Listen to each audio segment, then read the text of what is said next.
Christians, in Daniel 11, verse 37, the prophecy says, speaking of Herod the king, as I intend to prove, that neither shall he regard the God of his fathers, nor the desire of women, nor regard any God, for he shall magnify himself above all. I further want to prove that Herod is the one being referenced in Daniel chapter 11, verse 36. Now Herod the king, though supposedly of Idumean descent, in other words, he was an Edomite, he was virtually a Jew. For all of the remaining Idumeans, or the Edomites, who had come to Judea several centuries prior to this, they had been mixed in with the Jews. And when addressing the people, Herod habitually used the expression, our fathers, including himself in that. It was also widespread that Herod was regarded as a Jew. It was also widespread that the Herodians even considered Herod himself to be the Messiah.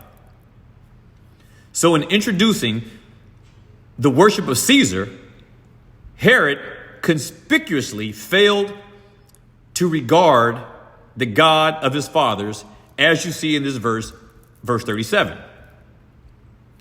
Also in this connection, you have to remember that Esau, which was the origin of the Idumeans or the Edomites, was Jacob's twin brother. And so it is plain that the God of the fathers of the Edomites was the same God of the fathers of the Jews, one and the same. So the words in verse 37 here, when it says, nor the desire of the women, these are very significant words. And there can be no doubt that these words refer to Christ and that Daniel understood this. The women, quote unquote, must be understood to be the women of Israel and their desperate desire of every one of them, the desperate desire of every one of the women of Israel at this time was that she might be the mother of Christ. All these women, it was their desire to be the mother or to give birth to the Messiah. You see this also if you read the book of Haggai, chapter 2 and verse 7, where it says, and the desire of all nations shall come. Evidently then, it is Christ who is referred to as the desire of women. And if so, then we see these words being fulfilled in Herod's attempt to murder the infant Messiah. And keep in mind, he was accustomed to being considered the Messiah himself. And so this birth of this infant Messiah was a threat to his own popularity and perception of being the Messiah. So in Matthew chapter 2, verses 1 through 16, it is made perfectly clear that Herod's deliberate purpose was to put to death the promised Messiah of Israel. It was for the accomplishment of that purpose that he inquired from the chief priests and the scribes as to where Christ would be born.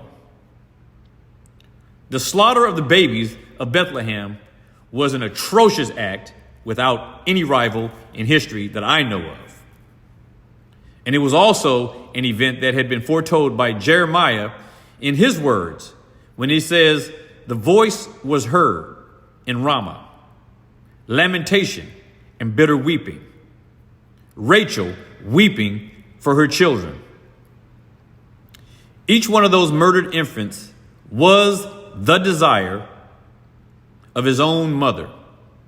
And because of this, Herod the king is the one who fulfilled the prophecy of Daniel chapter 11, verse 36 through 39, and more in particular, verse 37.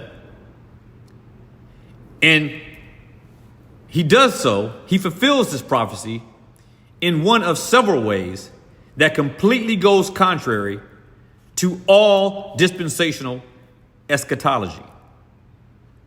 So when you see these dispensationalists try to interpret all these things to be yet future, I'm telling you now, these things have been fulfilled. Herod the king is he who was prophesied in Daniel chapter 11, verses 36 through 39. Be provoked and be persuaded.